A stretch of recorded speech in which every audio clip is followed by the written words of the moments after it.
Okay. And I was just like, hello, I'm here. Because I was so tired from campaigning so hard. Yeah. That one was a little bit better. Because I was just like, it. And I was just like talking over them. I don't care. And That's the title of our episode. it. And I don't care. With Heather Bauer. I love it. People would not be surprised. These episodes just write They themselves. do, they do. That's the title.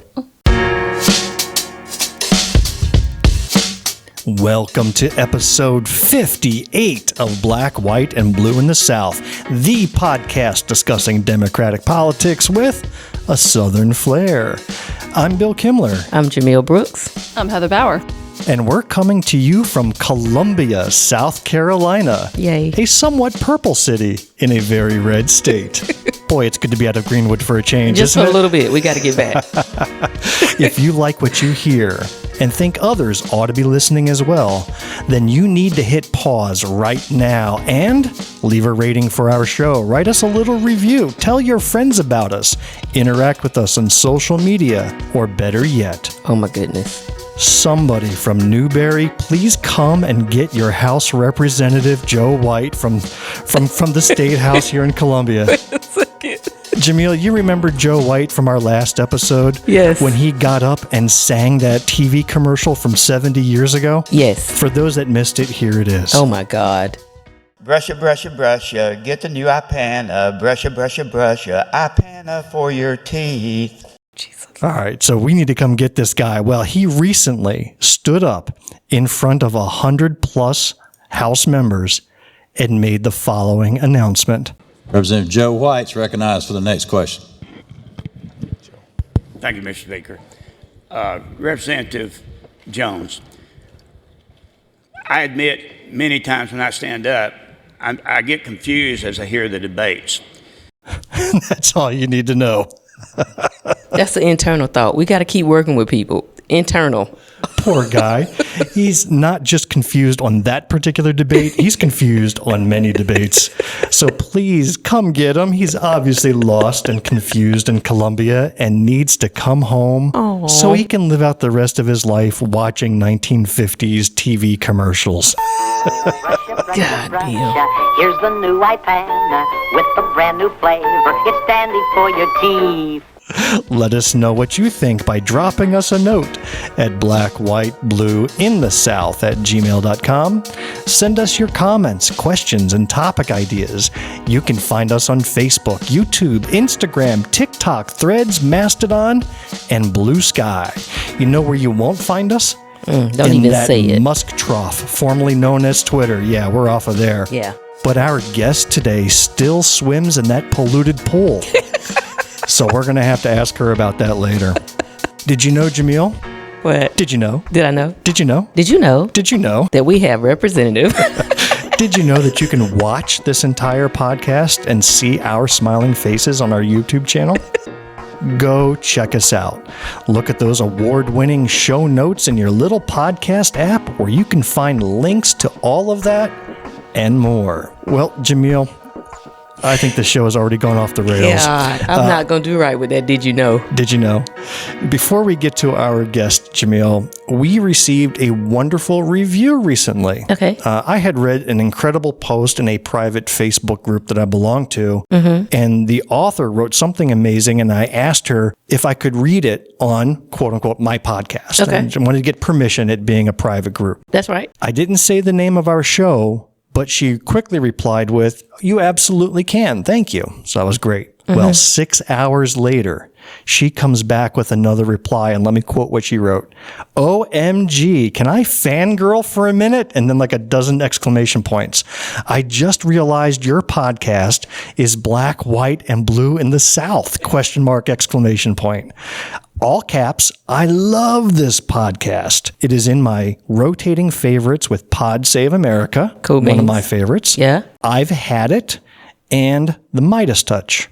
Those are all very well known, and we're right alongside of them." As we should be. Thank you. I can't tell you how much that means to us. This is a complete stranger from Aiken who cool. reached out, who's a regular listener and a huge fan. Now, I know we have about a dozen family members or friends who listen, but to have a complete stranger reach out, that really means a lot to us. That's major. So that it's not a pity listen. That means they're actually interested. And so we're excited. For that glowing performance review, Jamil, I hereby double your salary for this episode. 0 + 0? I'm doubling out, triple it. As a matter of fact, I think you've earned it. Thank you.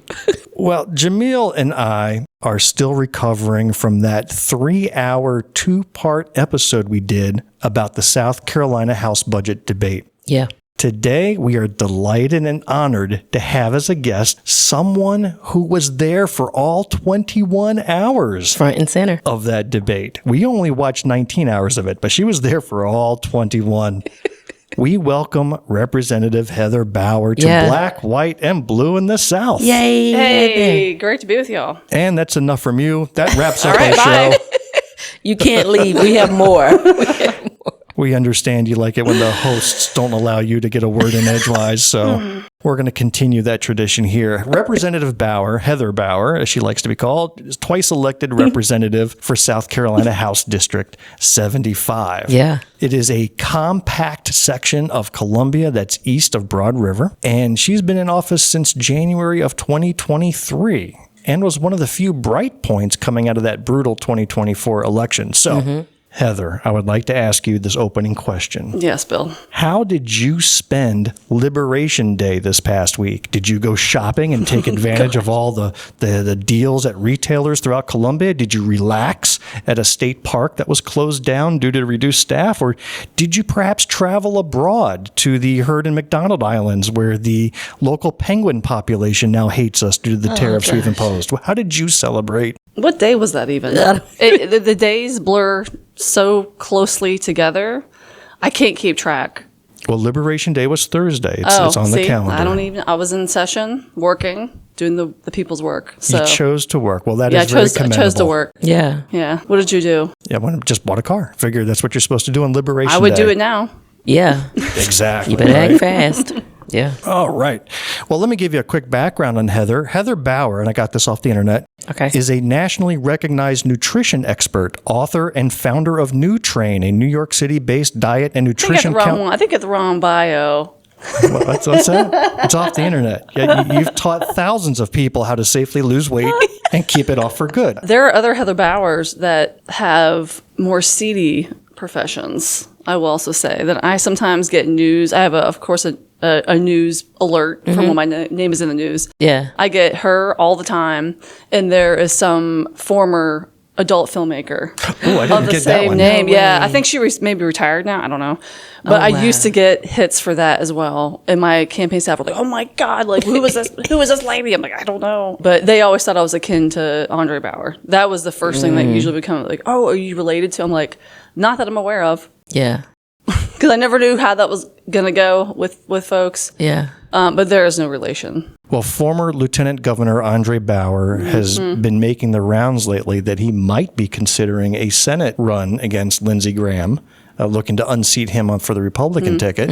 It'd be really cool if you ran for Senate as well, and we could have Bauer v. Bauer on the ballot. I'm happy with where I am right now. Okay, understood. Well, you never know. But well, seriously, then tell us a little bit about yourself. So apparently, our whole agenda is now out the window, by the way, because apparently I researched the wrong person. So I was going to talk about not diet I thought you were nutrition joking. books. You were joking. But you just can't. You just don't know. And you I just had don't, to let you just him don't keep know. going You just don't until- know. You just don't know about him. So who am I? A lot of folks have heard the story in the past, but I think it's really important just to know kind of my roots and why I stand for what I stand for and how I act the way I act and move the way I do. Yeah. I'm from rural Pennsylvania, Amish country. I'm not Amish, nothing against that, but was raised by a single mother of 5 in a single wide home and on food stamps and HUD and you name it. And wanted to go to school and was the first to go to college in my family on a volleyball scholarship. And if it wasn't for sports, which is why I'm like loving the basketball tournament right now. If it wasn't for sports, I never would have went to college.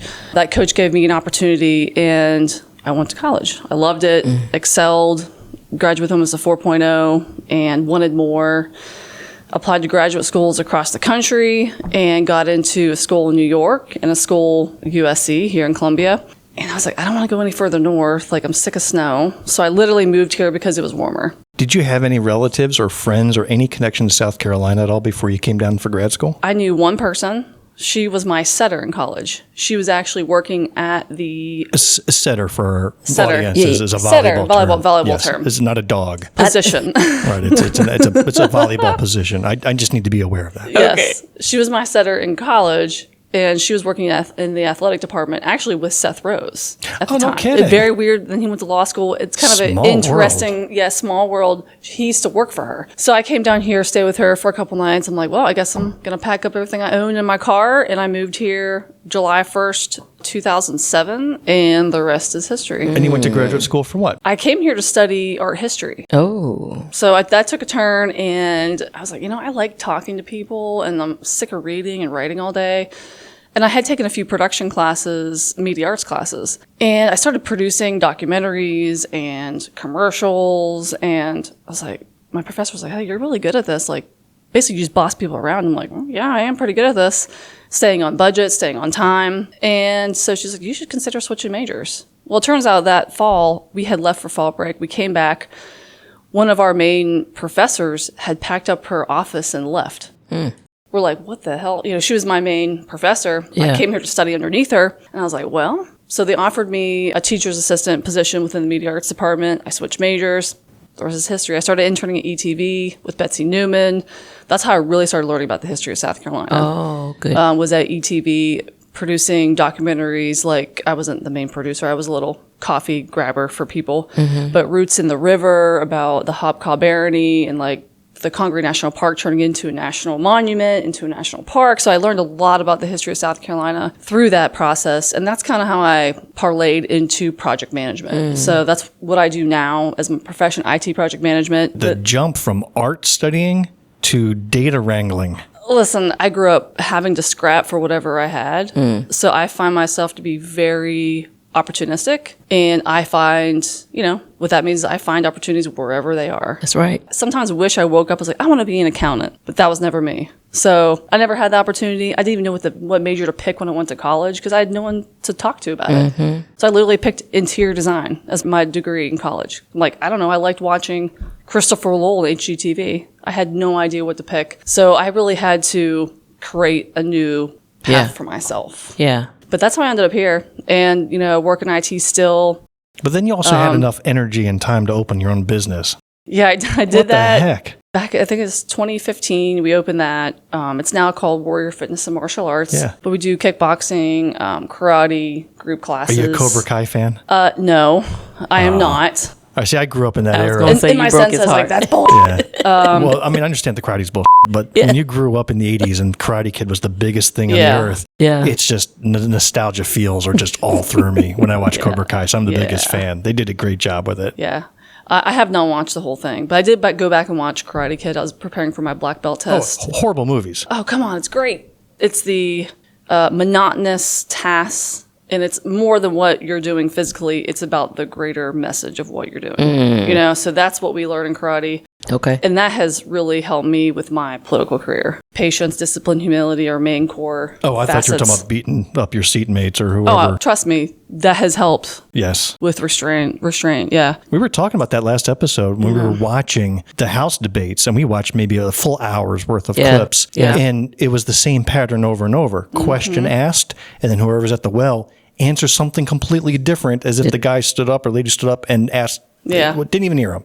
And that would have been so frustrating to me. I think I would have blown a gasket and been very unprofessional. So I get where you're coming from. Yeah, it can be hard to sit there and listen to what is said, especially talking about children and women and the lack of the concept of a reality that they don't live in, apparently, is very frustrating. Well, as a House representative, your background certainly is a refreshing break from the lawyer legislators that we tend to see. Not that there's anything wrong, because there's good lawyer legislators as well as bad, like any other profession. Yeah. But there's just so many of them. Yeah, I think there needs to be a blend, but I've said that before. If you saturate it with lawyers, and that's the way it will be written, and sometimes you're not able to actually conceptualize the life of a person who's not in those situations. So to have somebody who's in the field just adds more value. So I like the diversity there, but I think that's an area that we can improve upon. So the day you decided, I'm going to run for state house, what was the trigger that flipped? Or was that just a gradual evolution that you kind of just ended up there? So 2016, I think, was a wake-up moment for a lot of people. Was for me. I had never been an avid voter, not really engaged in my community, really. I always had government in my life growing up, though. Looking back now, really reflecting on like how government has helped me. We grew up on government assistance my entire life. My family's still on it in a large degree back home. So it was always in my life and around my life, but I never saw myself as being an integral part of that, like an elected official. Never in a million years. But 2016 change, I was like, starting to look around and be like, what can I do? Like we are kind of right now. But I started going to rallies. I started showing up and talking to people. I met Allison Terratio and a few other, staunch Democrats. How do I know that name? She's on county council here in Richland County, and she also runs Emerge now. She's the That's how I executive know director them. of Emerge. That's how I know the name. Which is completely full circle. So I met her the December after she had won her election on county council. We met. She's like, hey, I just finished this program called Emerge. You should try it. You should go through it. So I was like, all right, let's do it. So I applied, got in, and now she's running it, which is really cool 5 years later.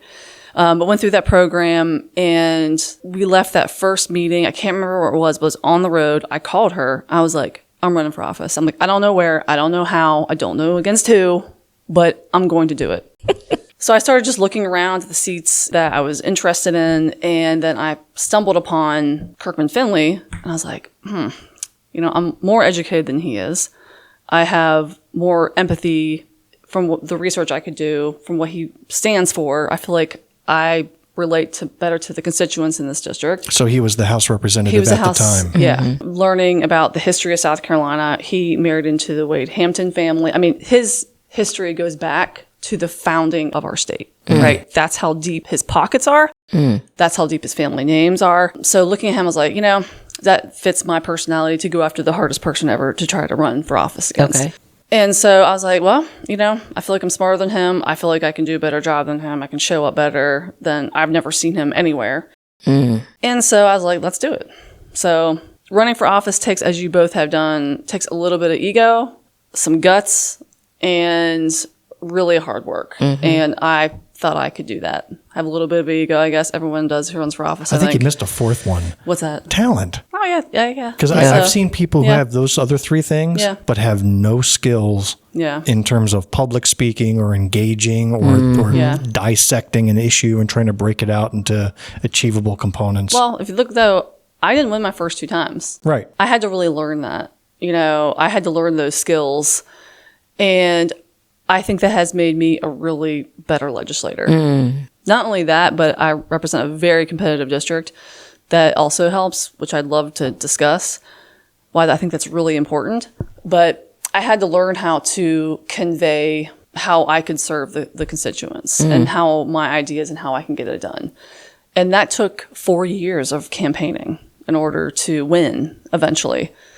4 years of knocking doors, raising money, doing all the things that y'all have done, showed up to every community meeting and event. I am curious, now that you're in your second term, what committees do you serve on? So I'm on the Agriculture and Natural Resources Committee. And that's where all the power is. Oh, right. I find it very funny that I'm on that committee. I mean, I've gotten a lot done. Your district has a lot of agriculture in it, does it not? It does some, most of which Kirkman Finley owns. I'm not kidding you. There are some farms down Garner's Ferry a little bit, but I have a lot of hunters and fishers in my district. Yeah, you came out of the gate. Number. A gate being a sportswoman advocate. Give me lemons, I'm going to make lemonade. I mean, if you look at the makeup of that committee, there's a lot of Freedom Caucus members, and then me and Andy McDaniel.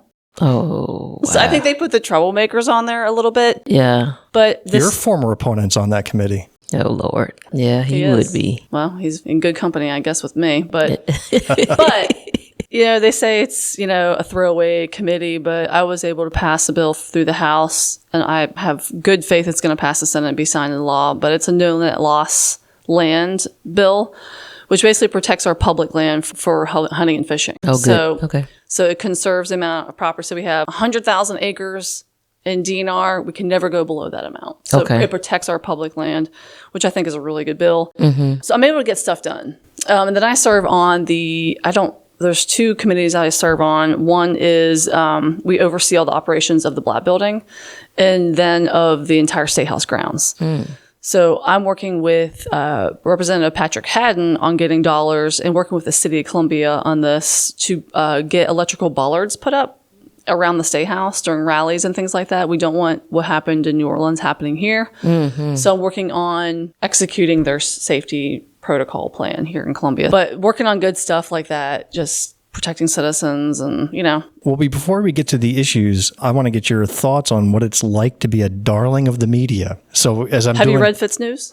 in fact, let me quote Fitz News right now. Oh, gosh. Bauer there we has go. emerged as little more than a caricature of the far left, quote, woke indoctrination complex. A shrill fringe voice in a super minority party wielding precisely zero influence in state government, yet amid all her windmill tilting and uber wokeness, Bauer envisions herself as some sort of super sculpted 1980s era cartoon action figure. I'm telling Wow, you, that's a bunch of words. nothing but rave reviews. Wow, that's fantastic. I tell you the truth. I think he's accurate. I look at you as a superhero of sorts. I mean, you got a dojo. I mean, come on. The reason why I says that is my team sent a mailer out with me as a character of a superhero with a cape on and stuff. Okay. And they first showed it to me. I was like, I don't think so. No, hell no. And I tell you what, they did it. We did it. I was like, okay, fine, whatever. And I had more comments at doors, knocking doors, like, oh my God, I saved that. I'm going to put it in my office. I'm going to frame it. I love it so much. Oh my, that is going to an archive. Someone said, as one of the best mailers I've ever gotten. So, Yeah. thank you. But people loved it. I mean, I was not completely for it. Well, when you're running, you don't want to make it about you. Yet at the Yeah. same time, you have to in order to win. So in 2022, I ran strictly on abortion in his votes to take away our right to Yeah. a safe and legal abortion. Yeah. No one knew who I was. They just knew, don't go vote for him. Yeah. They knew my name, but that's about it. So I fractured our district over that issue. No one knew who I was. And because of this overturning of Roe v. Wade, it was like they're on a mission to pass. And he made I was watching from home, streaming the debate, the special session debate that McMaster had them come back for in the fall. And he voted for 2 amendments. One was literally Roe v. Wade, protecting contraception, protecting women's rights to health care, all these like basic things. And he voted against. I was like, ooh. That's it, So I told my team that's all I'm going to talk about. So, buckle up. That's all we're talking about abortion for the next 9 months. And so we did, and we won. The second time, though, it was less about him. And he did come back and he ran against me again in 2024. And it was some about him. It was like, hey, remember what he did? Remember, do you want this back? Do you want this guy back? And if you watch, he kind of went off the rails. If you look back at the videos and stuff like that, he went hardcore Trump. I think he saw that as his only path to victory, which was devastating for this district because people do not like Donald Trump in my district. While it's 50-50, they would vote for Obama, but they would vote for him, for the state house, Republican. So it's a very independent-minded district, which I was like, you represented for 10 years. How do you not know this? But anyway. Yeah. Never corrected any of me making mistakes. Yeah. So I had to reiterate once more, like, remember what he did. Remember what he stands for. This is who he really is. He's letting his freak fly. He believes these things. He's gone completely right-wing MAGA. But then also look at what I've been able to accomplish as a freshman, as a woman, as a Democrat. I've gotten money for the district. I have passed legislation. I have stood up for teachers and parents and students in Richland 1 school district. I was able to really list out a huge list of accomplishments. And I think that's what really secured. And I'm also accessible. Well, you also had a secret weapon in that campaign. We interviewed Michael Layer, who takes credit for your victory, by the way. I bet he does.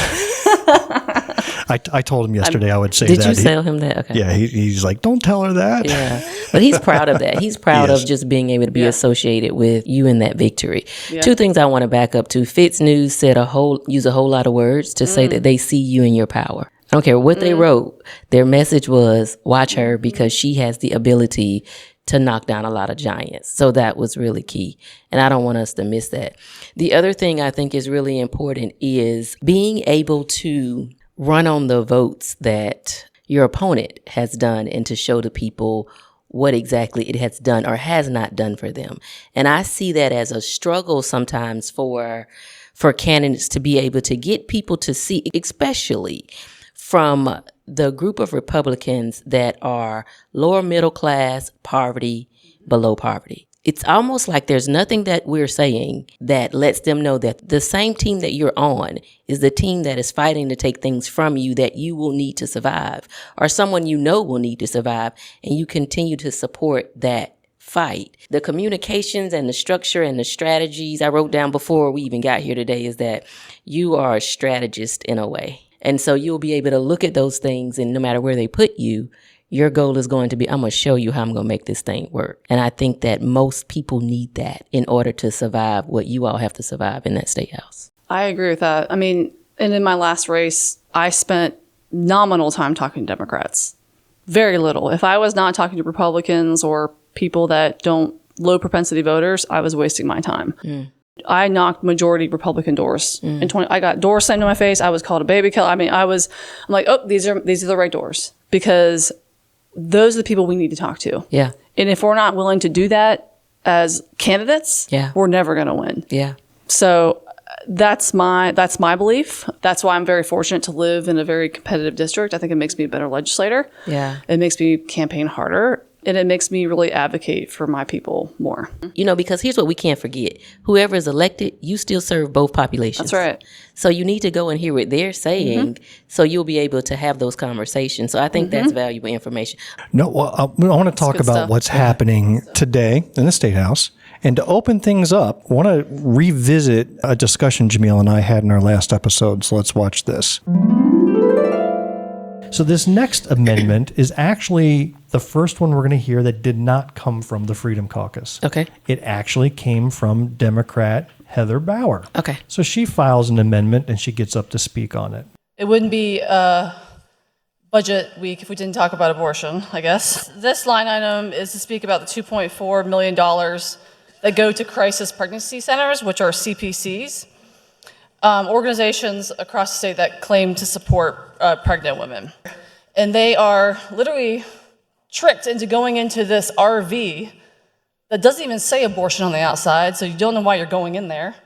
There's a sign at the bottom that says death with the arrow pointing to the medical center. We don't even know what's going on in the RVs. They can purchase their ultrasound equipment online. They have limited medical training. And I've since learned that they have to submit reports to the state. And here's my problem with this. We have no clear understanding of what they're using the money for. It's zeroed out. Unlike any other state-funded programs that provide detailed, transparent accounting of what they do, it's very vague at best. I see zeros.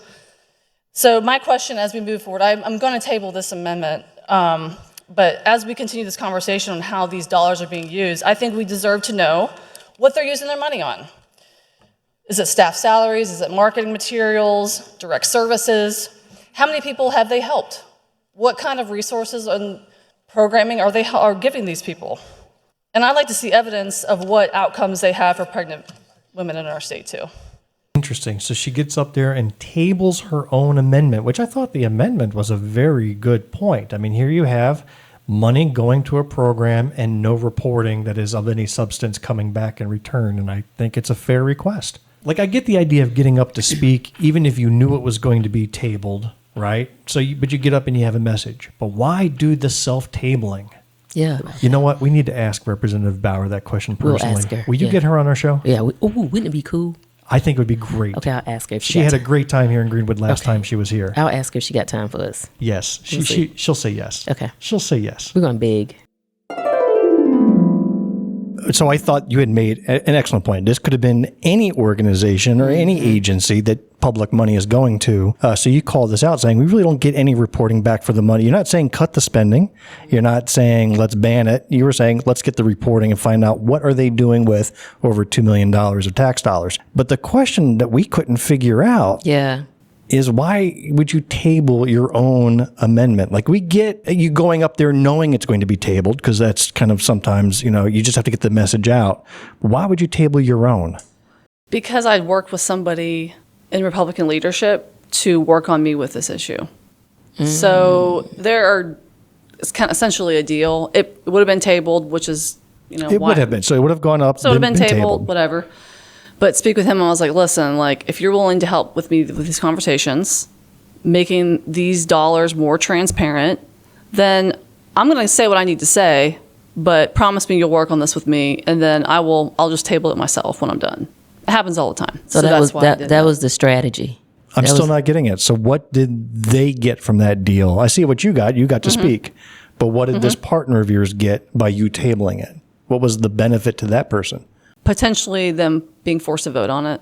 So they didn't want to be recorded. They didn't want to be recorded on it. Yeah. Okay. So say we somehow force a voice vote, which would have never happened, because there were maybe a handful of amendments that were not Freedom Caucus.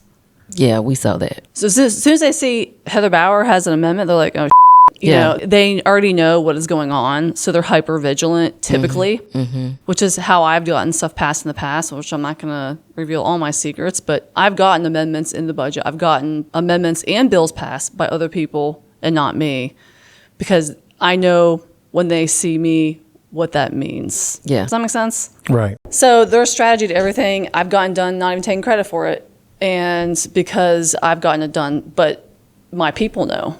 In some way, I've been able to communicate, like, listen, I got this done for Richland 1, but I had a Republican do it for me. Yeah. Well, that makes sense. So there's strategy involved. I was going to say, that was the question that led me to ask Jamil to reach out to you to see if we can have you on. Sure. Yeah. So that was awesome. So we now need some questions that Obama has to answer. Jamil, I need you to work on another guest for us. I can't do that. I just, Heather and I have a connection. Okay. Emerge is going to forever be a part of us, I'll say. But that made me ask the question, how do Democrats, being a minority, use their power of being a minority? Because there are a lot of situations where the odds are completely against you, but you can be so beneficial and you can be productive. And that particular discussion that we just had seems to be an effective strategy at times. It is. And every moment is different up there. I think what I've gotten good at fast is reading the room. Like, you'll never see me sometimes I have to literally do my day job on the floor when, I don't know, acknowledgements are happening or whatever. But you have to be aware of what's going on and kind of read where things are. Like, I've been told, the speaker's in a really bad mood today, so we better not do that. I'm like, okay, I'm not in charge of his feelings, but, Yeah. okay, let's see how we can work this angle. So it's changes every day. Like, I've gotten stuff passed like that. I'm like, hey, go drop me a amendment, don't pass, because it's just the right timing. Why are you concerned about reading the room when obviously the Freedom Caucus doesn't give a hoot about the room? Listen, I've gotten stuff done with them. I have stood with Joe White and got judicial reform done. Oh, are you saying we shouldn't collect them then? You want to keep them there so you can continue to work? I can work with anybody. You're amazing. For the most part. Yeah. Do I love it? No. I disagree with Joe White on 99% of things. Well, I'm going to say that's for the people that are listening. That is an example of being able to be truly bipartisan and go across the lines and the aisles and work and find the value there. That is showing that Democrats know how to get done. That's what it is. Okay, and I have, back to being giant killer, beaten Kirkman Finley twice now. I have helped force out the former Comptroller General, and now we have the first Black person in that position since Reconstruction. Come on, yeah. And now the Treasurer. We're going to come to the I know treasurer. we're going to come to the Treasurer, but listen, treasurer. These are the issues that I think our party should be focusing on. Yeah. It's being stewards of the dollar. They're so stalwart on being the party, Republicans, the party of responsibility and taking care of every dollar. Well, that's fine. You're not doing a great job of that here. But second, we should make sure that money is getting to the public schools. aka the voucher scheme. Yeah. We should be making sure that it gets to the roads that the governor's now touting he's putting so much money towards to fix when he has let it deteriorate for decades. So we should be the party to, like, the money is everything. Yeah. Right. And that's why I'm taking on these issues. That's why I think our party should be taking on these issues. My caucus should be. Yeah. And why I've been kind of leading that kind of on my own in a lot of ways, but where I think we should be focusing our time. Because that's not a topic that you would hear people use to describe Democrats, is that we are financially focused, or if that we are watching that bottom line. Normally they'll say, you know, what are you going to do from an economic standpoint? What are your stances on this, as if we don't already know that it's important? And who are those champions that are speaking towards that? Well, speaking of fiscal responsibility merging with social issues, the biggest topic in the last week was the DEI bill that was rammed through. You were there firsthand, so rather than us describing what went down, how would you summarize that debate and the outcome on the House floor? What I found most despicable is that they had passed over a lot of amendments, which means they would just say, okay, we'll look at that later, we're going to pass over it. One being their final bill, which is basically a strike and insert, which was, I posted that on my social media, but it's literally Trump's executive order. Have you no mind of your own? Like, have you not talked to the citizens of South Carolina? Have you not talked to your constituents?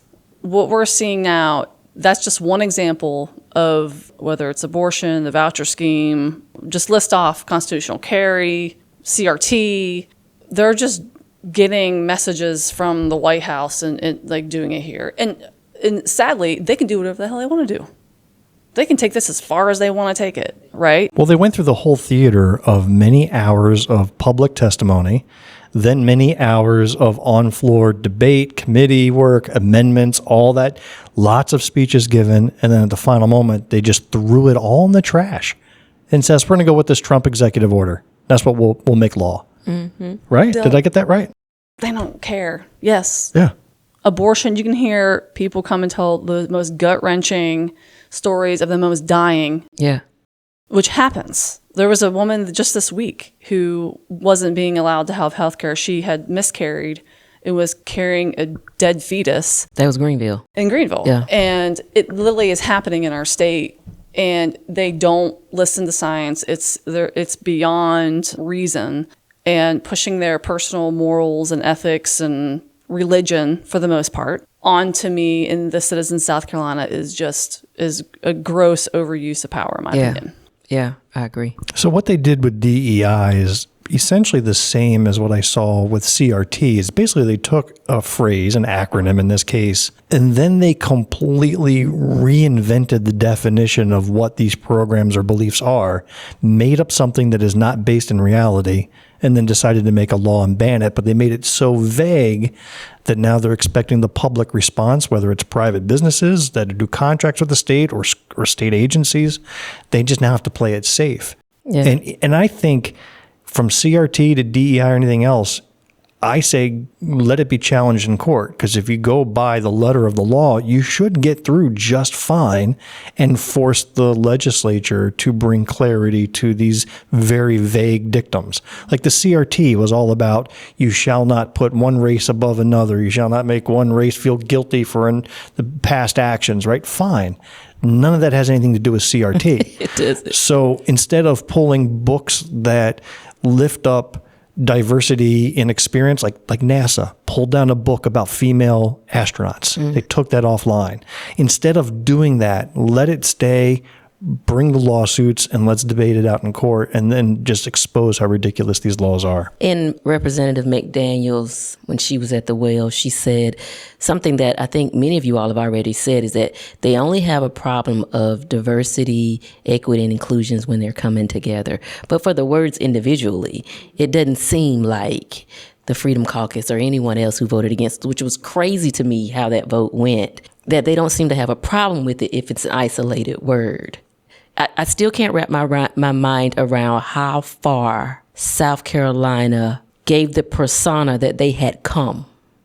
Like the smoke and the mirrors made it look like South Carolina was actually progressing in a positive direction. But the moment they saw a way to go back 50, 60 years. They were the first ones on the bandwagon. And now I read from Daniel Gibson, who's the representative for District 12 right now. And he had the nerve to say that he will continue to support the initiatives that are coming down, that are completely from Trump's executive orders. And in his mind, that is his way of taking care of the constituents in District 12 when he hasn't said 3 words to those constituents. It's just coming in an email, which is mind-boggling to me. But So you remember that review we got on Facebook that I opened up the show with? yeah, This is the letter that she wrote and posted online. She wrote to her representative, Charlie Hartz of Aiken County. And she wrote, "Dear Representative Hart, I'm writing to you not only as your constituent, but as a registered nurse, a mother, and someone deeply invested in the health and future of South Carolina. I was disheartened to learn that you are a co-sponsor of H.3927, the End Illegal Discrimination and Restoring Merit-Based Opportunity Act." And then she went on. It was a lengthy message where she listed out her experience as a nurse, how in healthcare there are actual differences medically in how you treat patients of different ethnic backgrounds. Yes. You need to engage in that. You need to do the research. You need to, work in that. And she even put money to it. The Retirement Investment Commission estimates $7 to $8 billion loss in investment returns if the state cuts ties with firms that won't abandon DEI policies. She came armed with a list of facts. It was personal facts. It was professional facts. It was the whole gamut. So I thought that letter was just amazing. It showed a lot of thought and a lot of work. The response that she got back from Representative Hartz: "Thanks, Aaron. I cannot support DEI in South Carolina. It is a failed experiment." That was it. that's the kind of that had me cursing That on was this podcast. That's Dismissive, insulting, and wow. This is that willing for ignorance type thing, right? If you were to clearly read the policies that are associated with DEI, you would actually know who benefits from them. There was one discussion and debate that was going on when someone was saying, how could you get rid of DEI and the protection of those individuals that benefit from it? What about the individuals who are disabled? And somebody had the nerve to come in the comments and say, well, ADA will take care of that. And I went, somebody tapped them really quick, because we're reading willful ignorance here to understand the connection between the two. People are buying these quick little bits. They are sinking their teeth into whatever that looks like hatred to oppress or suppress another group, but they're doing it out of fear. I think that, the Republicans, the Freedom Caucus, they are pushing forth, and even, in MAGA, they're pushing forth this sense of fear of losing everything that you own and that it's being stripped away from you. And they're trying to create this opportunity or this image of victim status because of DEI and CRT. That stuff is being pulled away from you and is being given to someone else. Well, let's talk about the next topic then. School vouchers. Yay, let's go. Let's go. All right, since Okay. we were on the education topic. Okay. A little bit of background on this effort. A couple of years back, Governor McMaster tried to get COVID funds meant for public schools. He tried to divert them to private and religious schools. The Supreme Court said no.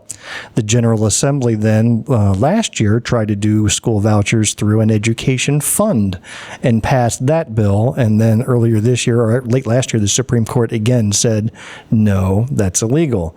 So this year, we've got both the Senate and the State House trying two different approaches. The Senate says, let's go after lottery funds, and that maybe gets us around this whole public funds issue. Mm-hmm. The House said, yeah, we're going to essentially do the same thing, but we think we either have the right Supreme Court makeup this time around to withstand a challenge, and maybe we tweak it just enough to get it under the bar. To introduce this, I would like the sponsor, Representative Erickson, she had a conversation with Neil Collins, another Republican, over this difference. What's different about this bill versus last time? So let's let them explain it to us. Thank you very much, Mr. Speaker. Ladies and gentlemen, this is a cleanup bill from the last one we did last session. The Senate sent their version over, and the House First Amendment is our House version cleanup. The first thing I want to make absolutely clear, 100% crystal clear, Not a single dollar has left your school districts or has been taken out of EIA funding to do any of this school choice work. This has been general fund dollars only. There's not any district that has suffered a loss of money from this school choice bill. So now moving on to this bill and this amendment. The thought process, I guess, why did we not go with the Senate version of taking it out of the lottery? That answer is pretty simple. That's a novel concept, Mr. Collins. We're answering the question that Judge Kittredge cited in his dissenting opinion, which cited that if he were to sit as one of the majority opinion folks and look at the bill and look at their reasoning, the part of the bill that was not as tight and clear as it should be if he were to consider their points would be that the trustee was not the interaction designating the funds to the student. We gave that ability to the department. And his suggestion in his dissenting opinion was that the trustee should have those duties, which we have done in this cleanup bill. The trustee replaces the department in taking control of the funds and the funds going to an eligible child and then those parents having access. The department only handles the programmatic pieces of it, of what's available, looking at the vendors, that sort of thing. This bill, the difference between this bill and the bill we passed 2 years ago is we've inserted this trustee. Yes. And the trustee, under this theory, would break the bond of public funding. Yes. Because we admit this is general funds, this is public money up front, but then we give to a trustee, and that's what breaks the bond. It's no longer public funds at that point. That's the argument. That's the change that we've put in place, but there's the extra piece that the trustee is not deciding where the money goes. The trustee is determining that it goes to an eligible child, and the parents then decide where the money goes. How well do you know Representative Neal Collins? Pretty well.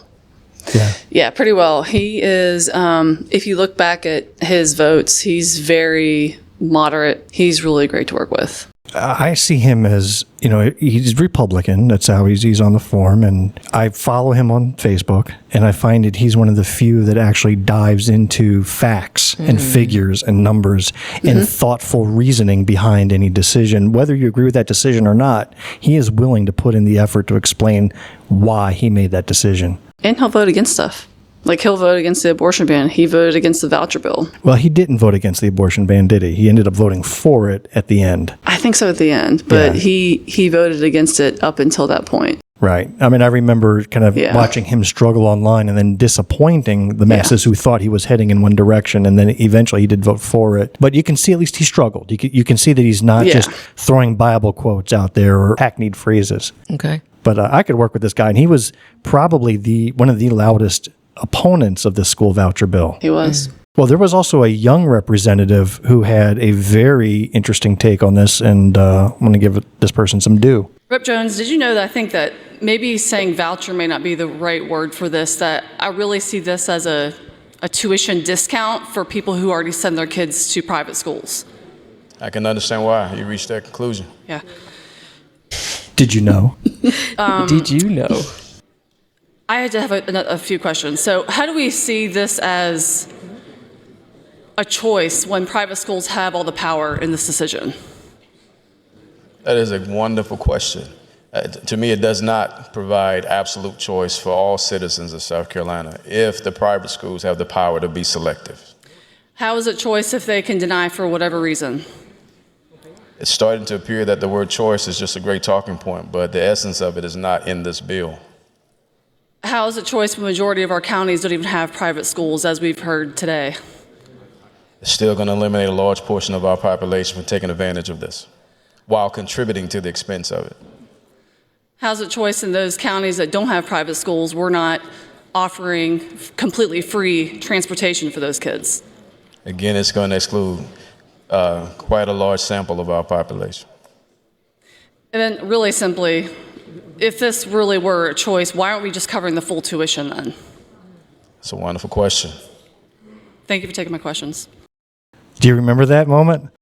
I do. There's a statesman in Texas who I follow who's wonderful. What's his name? You sent me the I clip cannot of remember him. his name off the top of my head. But I can't remember his name. Okay, we're going to have to put a link to it in our notes, but we were just talking about him. He's this clean-cut, hair parted on the side. You would think he was an evangelical. 100%. Yeah. I follow him. I'm like, he's so smart. And a lot of the questions I had were derived from his argument of the voucher bill in Texas. And it's a scam. It's literally a discount for rich people. Yeah. Well, there's no shame in stealing another legislator's talking points. Hey, listen. The entire good bills ideas, are stolen from other states. It's literally strike out Texas and put South Carolina in. Is what it is.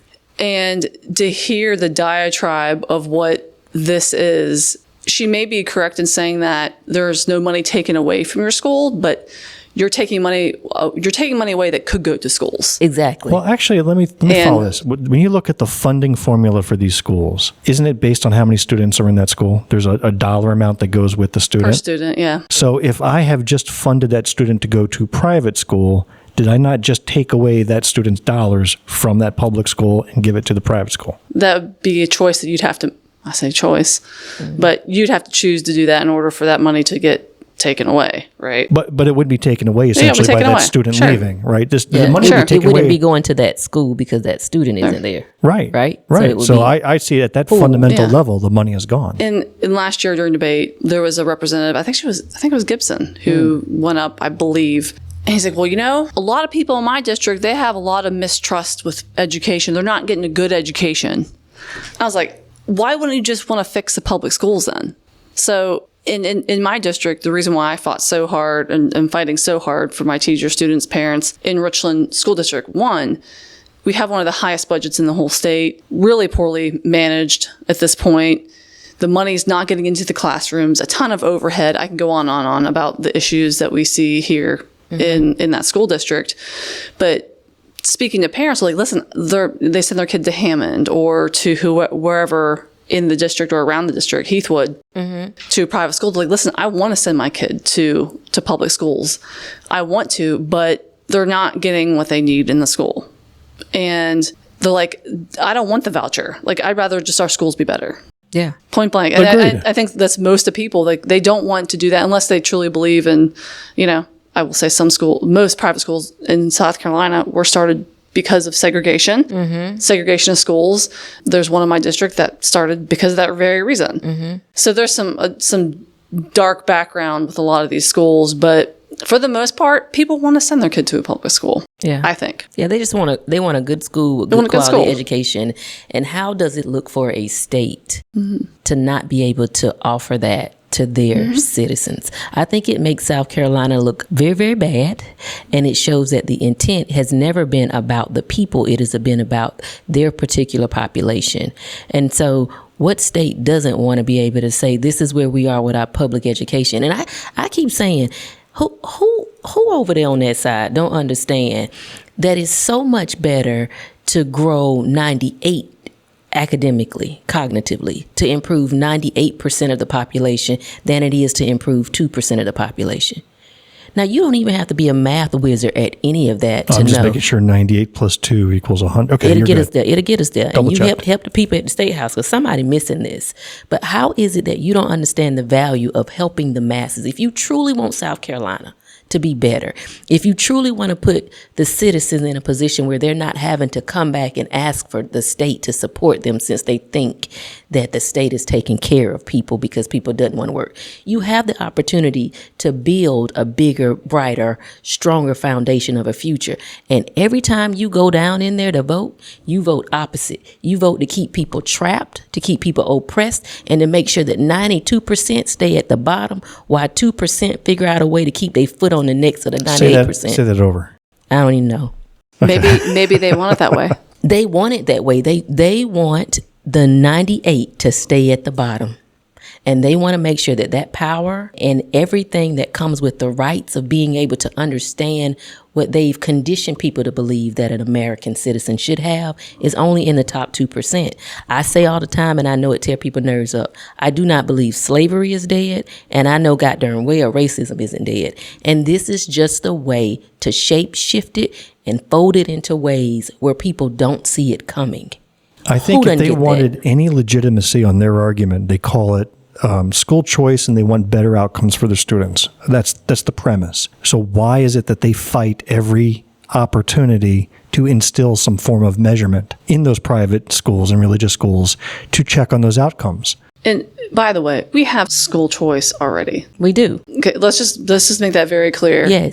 That's just a buzzword that they're using to make us look like anti-choice, which I find very ironic. It's just a buzzword, and it's a play on words. It's a voucher scheme. It's a way to convince the population Correct. who doesn't know this. That's right. So they're going to throw that word school choice out there so they can say, oh, yeah, I want to be able to bus my kid from this school to that school. And they're trying to group it together. Mm-hmm. It's their strategy. So Neil Collins makes a very great point why he feels that this new bill will not make it through the Supreme Court even this third or fourth time around. Let's hear why. You have to do some mental gymnastics. We were just talking to understand how this is not public funds. Obviously, it's public funds. Then somehow in the last year's bill, what we did is we sent it to a bank account. That bank account hired a third-party corporation out of Florida called Class Wallet to distribute the money. And that's who's doing it right now. And we said that's enough. Once we send it to a bank account, then it's no longer public funds. Kind of silly that we think that would be constitutional or that changes the character. But now what we're doing is, okay, we're going to keep that same system, but we're going to put a trustee there in between. That trustee somehow magically makes these public funds not public anymore. We're going to go through the system, and oh, by the way, if this gets revoked next year, if these funds aren't used, they all of a sudden become public money again. You really have to do some mental gymnastics to think that this public money is not public money. This is a great example of how you can create another Curtis Loftis situation, playing with the money like this. 1 minute it is, next minute it's not. So we're going to bring somebody else in to tell us where it go. I have a problem with South Carolina. These individuals that are at the State House saying we're going to hire. Now, you want South Carolina to grow? You want to make sure you're bringing revenue into South Carolina? You want South Carolina to have a financial stability? Why is it that we contract with a company out of Florida to disperse the governmental funds that's here in South Carolina? Why are we doing all of that extra legwork? And then you'll end up not being able to figure out where it's going. Hey, that was an amendment that was brought up in this bill, was to make sure that any vendors used in the disbursement of these funds were in state. Yeah. Guess what got tabled? Right, they didn't want that. Did you know? Did you know? The last clip on this also is from Neil, from Representative Collins. And if this doesn't convince you that this is a bad idea, then there's nothing that's going to convince you, and you've made up your mind already. Okay. Another issue that we have currently is there is no fraud aspect to this. We're accountable people, especially on the Republican side. We say that, right? There is no accountability, even currently. Blake, can you do, I don't know, I think it's yes, go back to that one. So I requested from the Department of Education, where are we spending our money now? Because as there was just recent conversation, $10 million, this is as of January 29th, just $3 million has been spent. And I want you to look at it.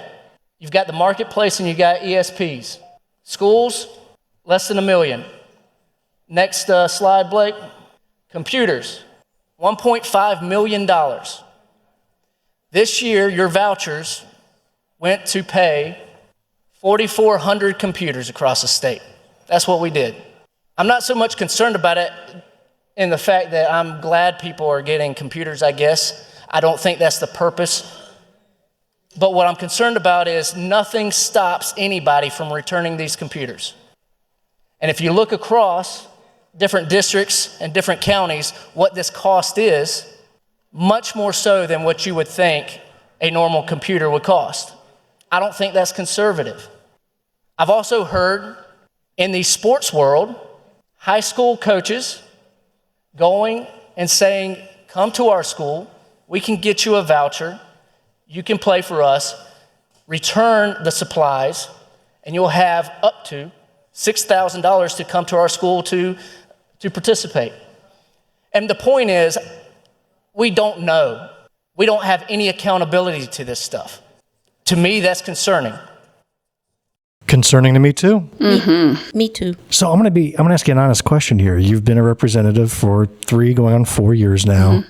And you hear some really compelling arguments like that, and 80% of that room shrugs their shoulders and votes opposite anyway. How do you maintain your sanity during all of that? How do you maintain your motivations, your hope even, to continue in this job? What I think about is we need to win more seats. Yes. Constantly.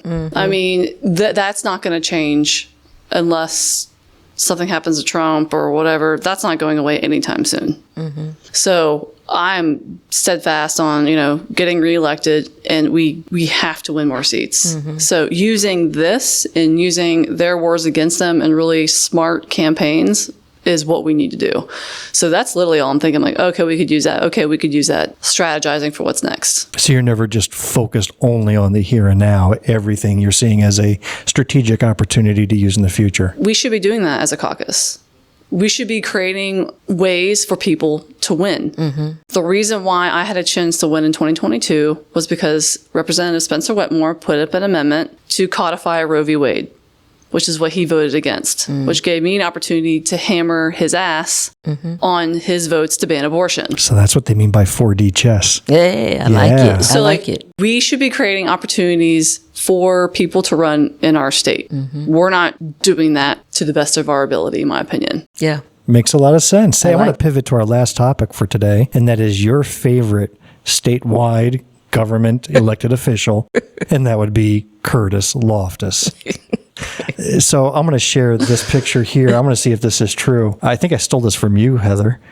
This is an actual book called How to Steal a Lot of Money Legally. Yeah. And it's written by a guy named Edward Seidel. But then you focused on the foreword written by I'm like crazy. Yeah. Curtis Loftis Jr., State Treasurer of South Carolina. And we've talked about him, almost every other episode, if not more frequently. But I find that absolutely hilarious. And you have seemed to have taken the charge, at least from the House side, in getting this ineffective, inefficient, unqualified individual out of that seat. Yes. And why hasn't it been daily rallies? Why haven't we heard a lot about that? I asked myself that. I started on this over a year ago. Yes. And similar to the Comptroller General who lost, what was it, $3.5 billion, something like that, just billions of dollars. I've been kind of on it like stink on rice. Like, I'm like, no, like, you need to be held accountable. Yeah. The citizens deserve better than what you're able to do. And so I've been kind of on it, and I don't know if it's because I was a freshman, because I'm a woman, Democrat. I don't know, that it's not getting the leverage or the momentum it is in the House. Is it like you're protecting your own? Is it because you have claimed to be so responsible with money in our state, but yet you had the Comptroller General resign, the auditor just resigned a month ago, and then 2 of the Treasurer's top 2 people in his cabinet have retired just randomly? Interesting. So do you want a 5th or 6th Republican person going down for being reckless with our money? Probably not. Not a very good look. So I think it's more about self-preservation than anything. But I have been shocked that even in the House, like I've said before, like we should be on this as a caucus, on this as a party. And we're not. Like, I filed articles of impeachment earlier this year when he lied to the Senate. He lied to the House. I was like, you gotta go. You gotta go. For nothing else other than that. For nothing else other than that. But regardless of the mistake, whether you did it because you didn't know, you're ignorant, or you did it on purpose, both are wrong. Yeah. In my humble opinion. Agreed. So go. Yeah, you should be gone. When we were watching the budget debate, you had gotten up and you had made a couple of statements. One was, you should watch the Senate hearing. Yes. So I did, and we're going to play some clips of that good. that are going to blow your mind. I was in there, by the way. Oh, were you? Okay. Did you not put a sign out front? Was that you that put a little poster board I cannot outside of disclose that door? that information. But I did hear there was a book signing that day for that book, if you brought it. That book that we just put up on the screen? Yeah. Somebody put that on a poster board outside of his Senate testimony. Oh, my I thought that God. was hilarious. Oh, my gosh.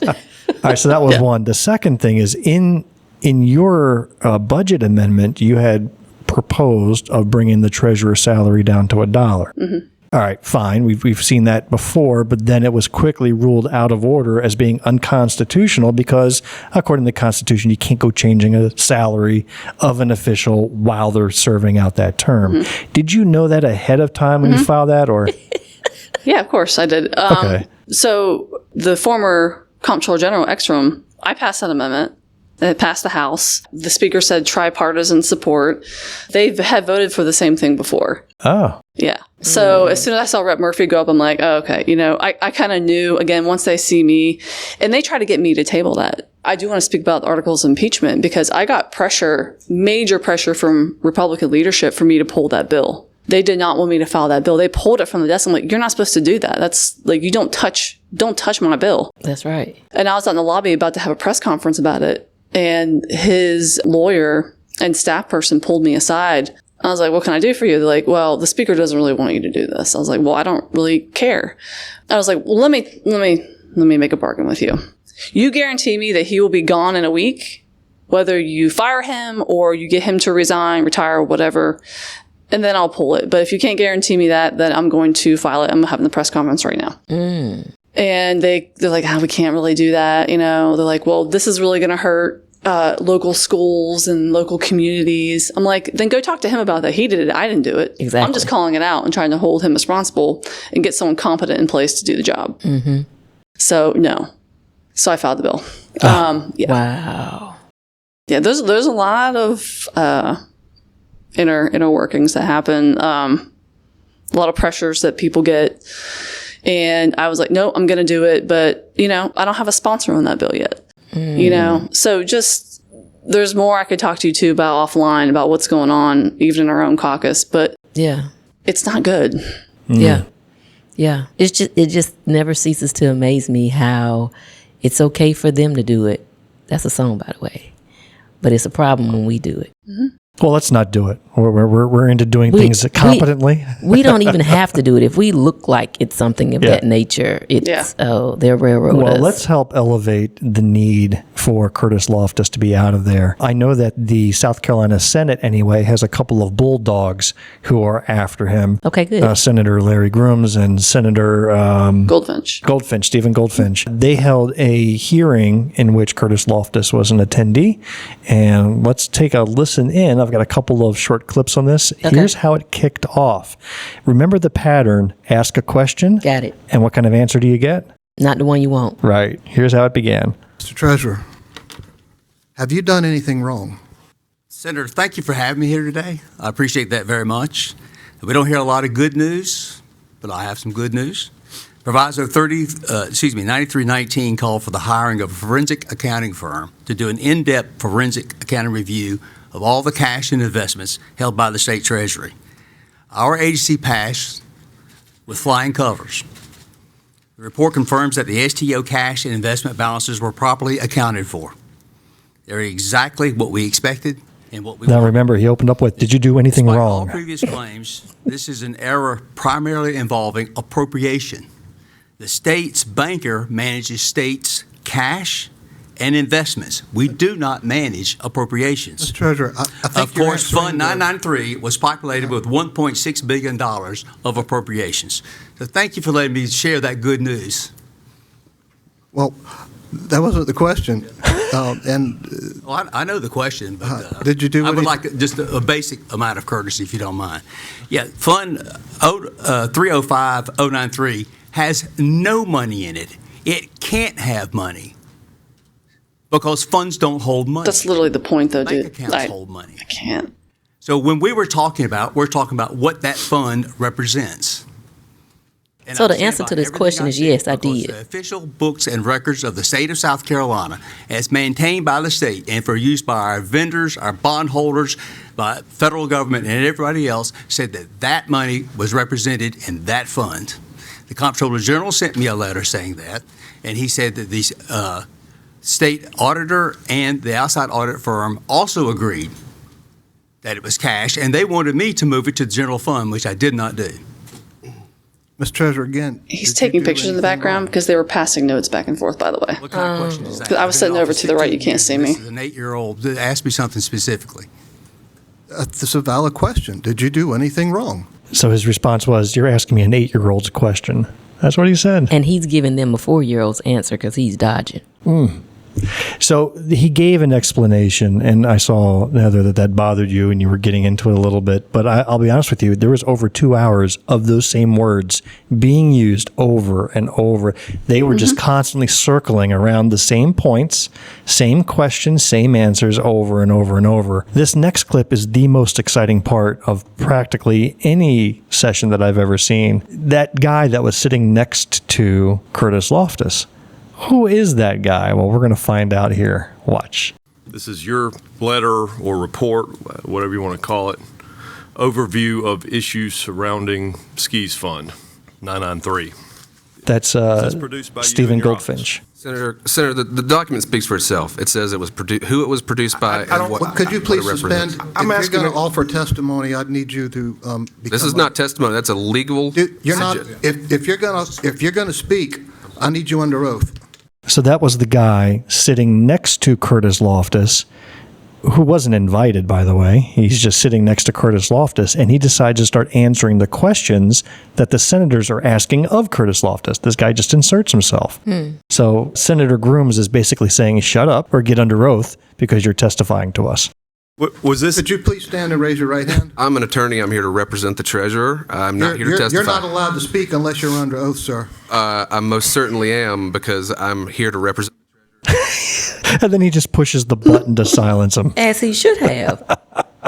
I mean, that's just no nonsense. He should have. No nonsense. Love it. So I've watched, Jamil, this year, literally 200 hours of testimony so far, right? I've watched a lot. This is my side gig, and I love it. Nobody has brought a personal lawyer with them to give any testimony whatsoever. They stand up like a man or a woman and answer the questions. They don't bring their legal representation with them. My grandmother says, she, bless her soul, used to say a hit dog will holler. Also, no other agency that I'm aware of has paid an emergency marketing firm to help them with their testimony as well. May I also note. Right? He's got a PR firm. He has a PR firm. And I also note that I said this when I was bringing up the amendment to lower his salary, but I don't watch a lot of TV. What I do go is to these meetings because it is way more entertaining than anything you're going to watch on Netflix. Oh, I think we've brought that point up a lot. We agree. Very, very entertaining. Yeah. So I was in there for the whole 3 hours. I don't know how long it went on, but I was there. I couldn't leave. Wow. So this guy, his name is Eubanks. Let's watch what happens. The sergeant will remove the gentleman from the room if he insists on testifying and not being under oath. Sergeant, please remove the gentleman from the room.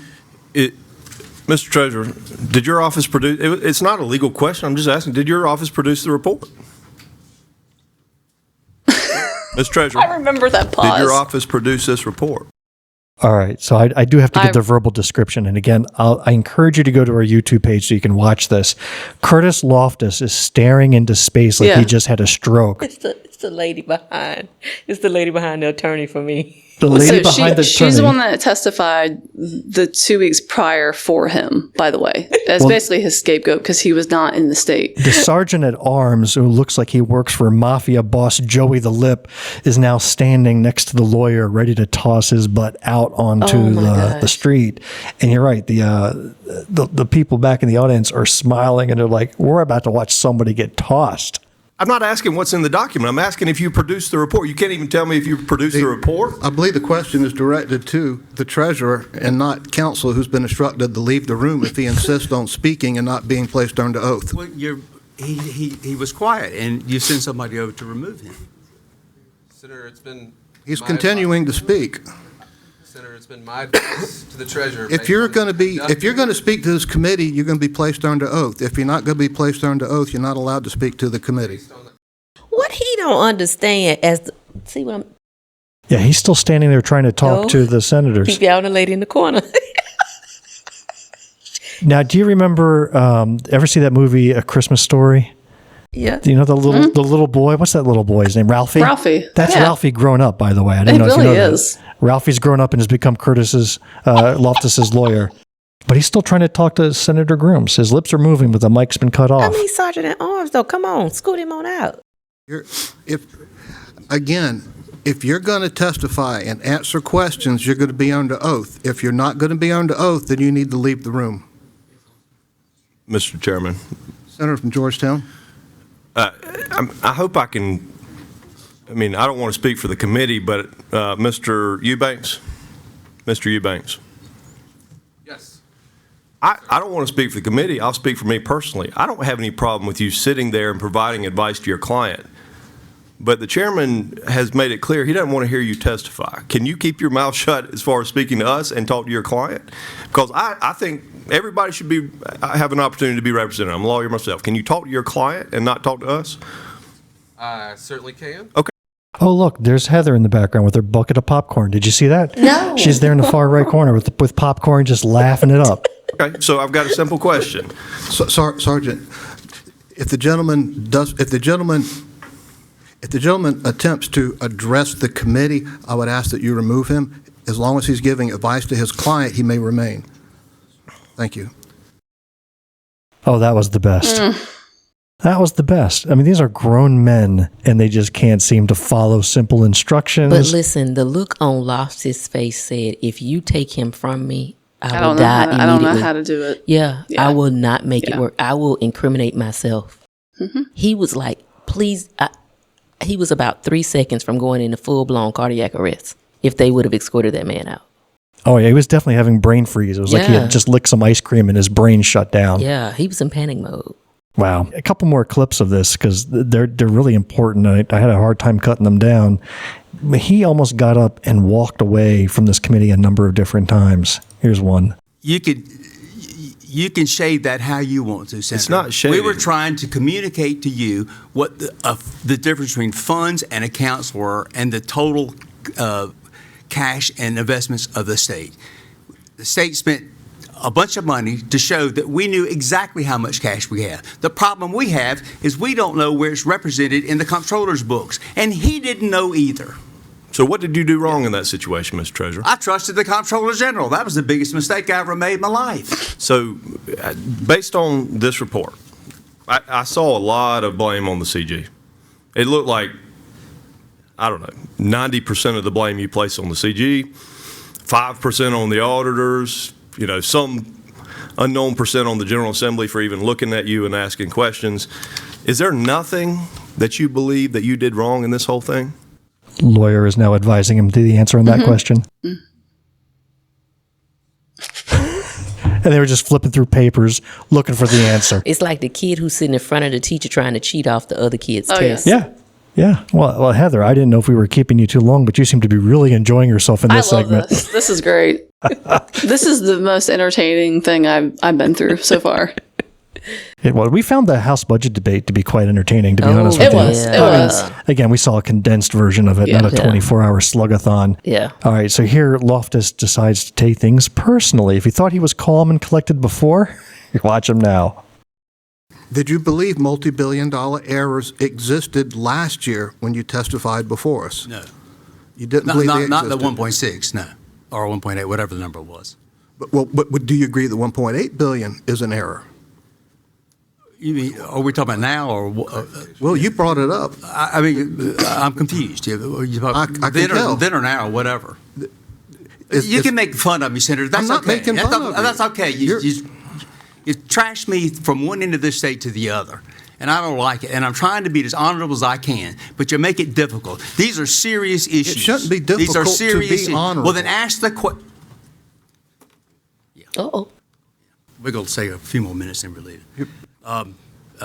So what else? When you tell me under oath that it's difficult to be honorable, I'm telling you it's not difficult. I'm not going to sit here. I'm not going to be insulted like this. I've had marriages end up like that. That type of conversation is very familiar to me. Yes, you are going to sit here.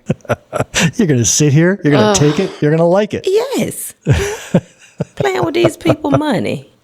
All right, this is the final clip. I thought this was especially informative. Curtis Loftis was called out on a lie. that he had made right there in front of Senator Goldfinch, and Goldfinch was not letting him get away with it, and it got very uncomfortable. Okay.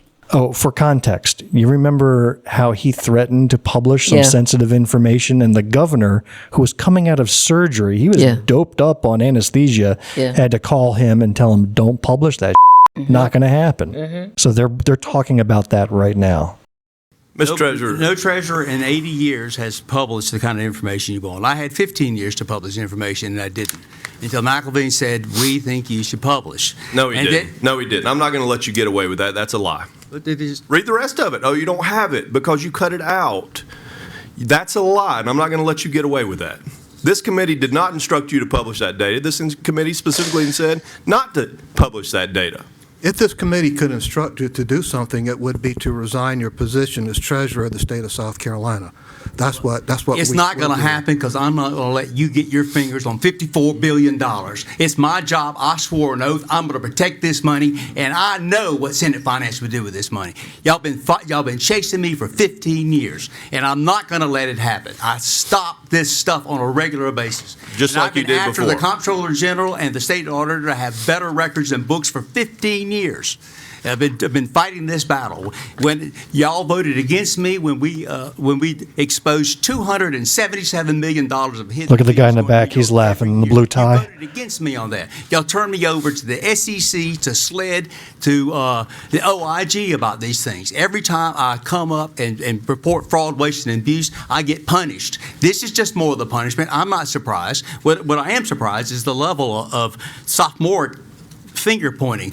This is serious business. The state's ability to borrow money, the state's ability to recruit, this serious business. And we're talking about an accounting entry in a contrived area. So serious that you sent a letter to this subcommittee, not saying that you, not threatening to expose financial information. Did any information get exposed? Did any information get exposed? You sent a letter saying it was a completely contrived argument. Was it a completely contrived? Letter? Yeah, it just went into Looney Town from there. For those who don't understand the context, he had threatened, you may have shared this already in your podcast, but he had threatened to share a huge amount of personal information publicly. And like you said, Bill, they had to have like the SLED head call Loftis to talk him off a ledge to not do it.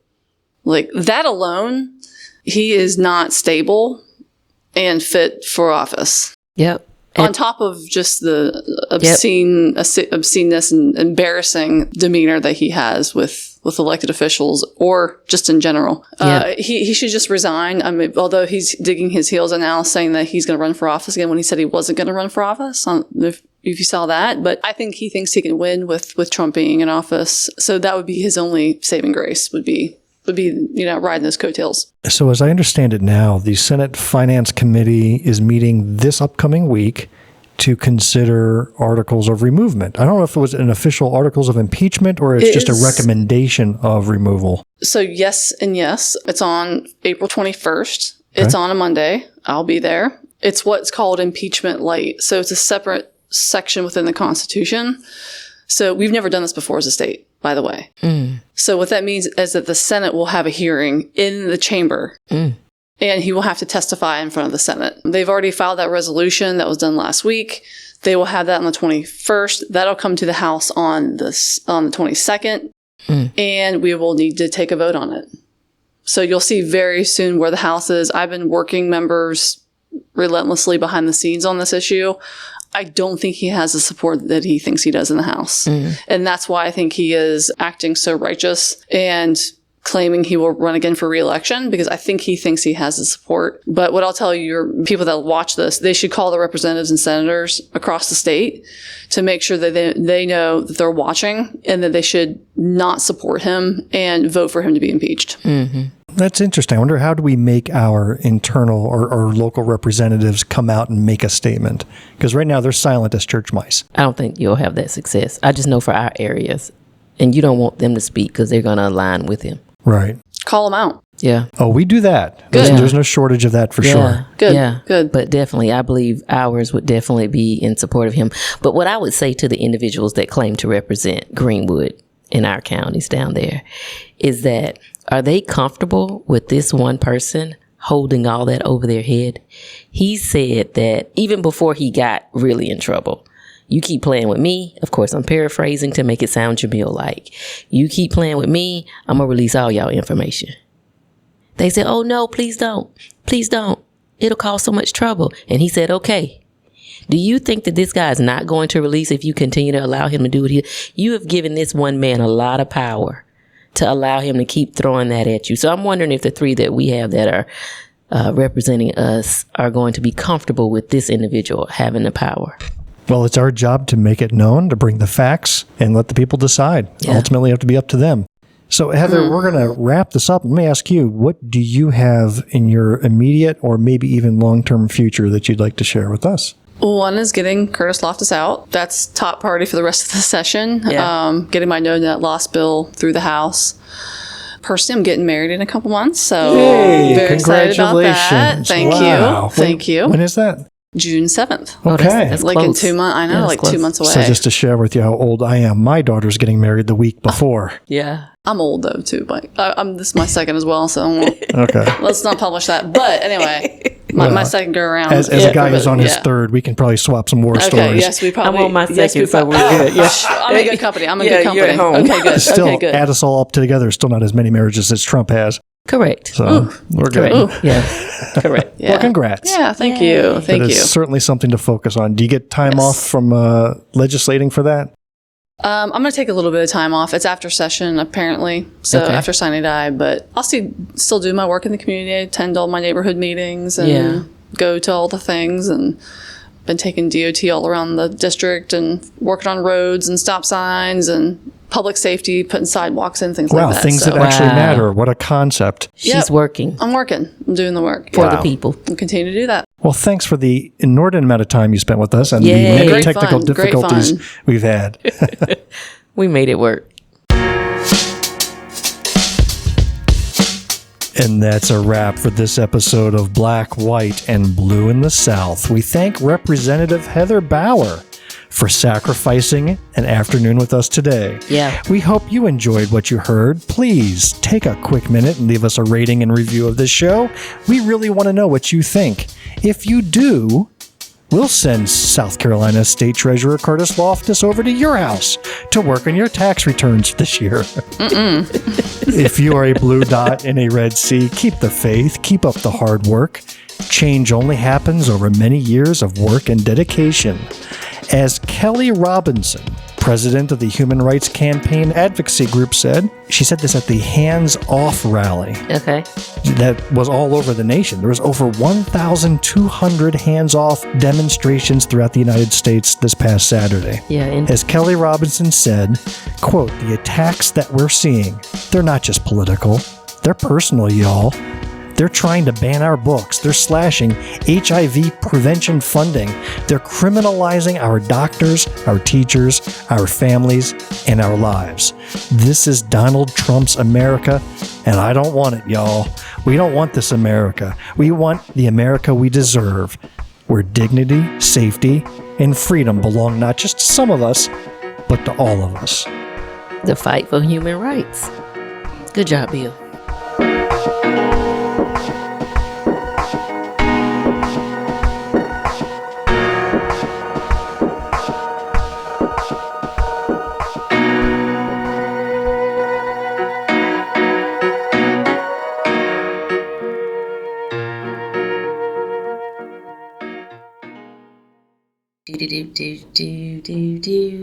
The end. The preceding podcast is solely owned by its host or hosts and is distributed by Big Media LLC. Copyright 2025, all rights reserved.